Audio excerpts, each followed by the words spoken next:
زمانے کی قسم والعصر، کیا کمال کی صورت۔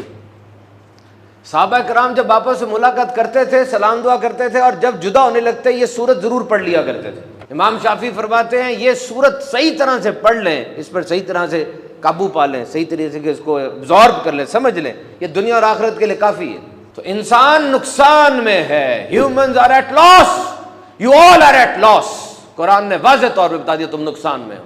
انسان نقصان میں، ہر انسان، حاکم، غلام، بادشاہ، غریب، عورت، مرد، سیٹھ، ملازم، سارے انسان اس میں ہیں۔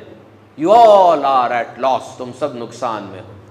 اور خسارہ کہا گیا یہاں پہ، خسارہ، نقصان اور ہوتا ہے، خسارہ اور ہوتا ہے۔ نقصان کا مطلب ہے نفع میں کمی، تمہیں پہلے 20 لاکھ نفع ہو رہا تھا، اب تمہیں 2 لاکھ ہو گیا تو یہ نقصان ہے، یا نفع ہی 0 ہو گیا تو یہ بھی نقصان ہے۔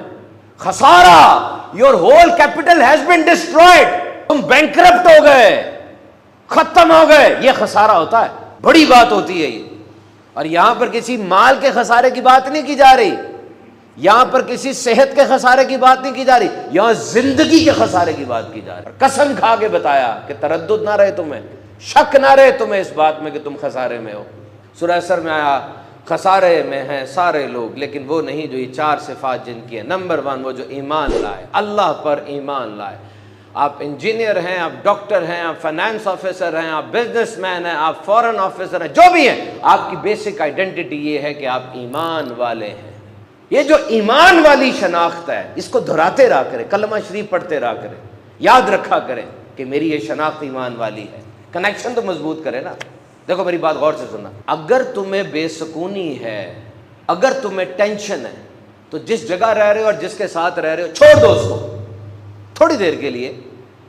اور اب جس نئی جگہ پر جاؤ نا، صرف جسمانی طور پہ نہیں جانا، دماغی طور پہ بھی وہاں جا کے سیٹل ہونا ہے۔ پرانی باتوں کو تھوڑی دیر کے لیے بھول جاؤ، مشینیں بند کر دو اور مشینی آوازوں کو بھی بند کر دو۔ اور یہ جو فیس بک کی ریل کے پیچھے بیک گراؤنڈ میوزک نہیں چل رہا ہوتا جو آپ کے دماغ میں بھی چل رہا ہے، اس کو بھی سوئچ آف کرو، ڈائلاگ گانے سارے بند کر دو، وضو کرو اور قرآن کھولو، دیکھو تمہارا رب تم سے کیا فرما رہا ہے۔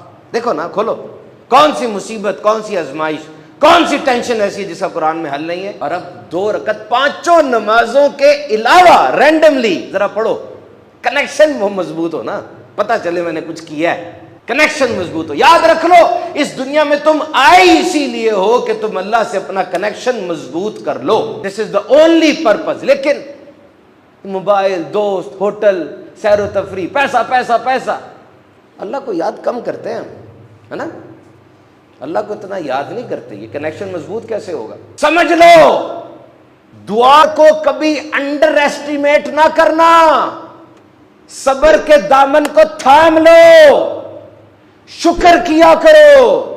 خدا کی قسم وہ جانتا ہے، جو چیلنجز کا تمہیں سامنا ہے وہ جانتا ہے، جو آزمائشیں تم سہ رہے ہو اس کے پتہ ہے، اندھیرے میں جو تم روتے ہو اسے ان آنسوؤں کا بھی پتہ ہے، وہ تمہیں تم سے بہتر جانتا ہے۔ او محدود سوچ، محدود صلاحیت اور محدود عقل کے مالک انسان، یہ ناممکن کا لفظ تیرے لیے ہے، وہ تو قادر مطلق ہے۔ اللہ اکبر، وہ بڑا ہے، وہ بے نیاز ہے۔ اتنی بڑی کائنات اس نے بنائی ہے جس کے سٹریچز کا ہی نہیں پتہ چل رہا، نمبر آف گیلیکسیز اور نمبر آف پلانٹس کا ہی نہیں پتہ چل رہا، یہ اس کا خالق ہے۔ اتنا پیچیدہ نظام اس نے بنایا۔ میں کل پڑھ رہا تھا کہ دنیا میں کتنے جاندار ہیں، پودے بھی جاندار ہیں، کیڑے بھی جاندار ہیں، پرندے بھی جاندار ہیں، یہ سب جاندار ہیں۔ کتنے جاندار آپ امیجن کر سکتے ہیں کتنے جاندار ہوں گے؟ 20 کوانٹیلین، یعنی 20 کے آگے 30 زیرو لگیں گے پھر، اور حیران ہو جائیں۔ ایک لمحے کے لیے ذرا میری بات پکڑنا، ایک لمحے کے لیے پکڑنا، یہ جتنے جاندار میں نے بتایا آپ کو 20 کوانٹیلین، سمجھ سے بھی باہر ہے۔ ان سب کے گھر بچہ پیدا ہوتا ہے، ان سب کی نسل آگے بڑھتی ہے، جو بچہ پیدا ہوتا ہے نا آنکھ کھولتا ہے، یہ سب اللہ کے علم میں ہے۔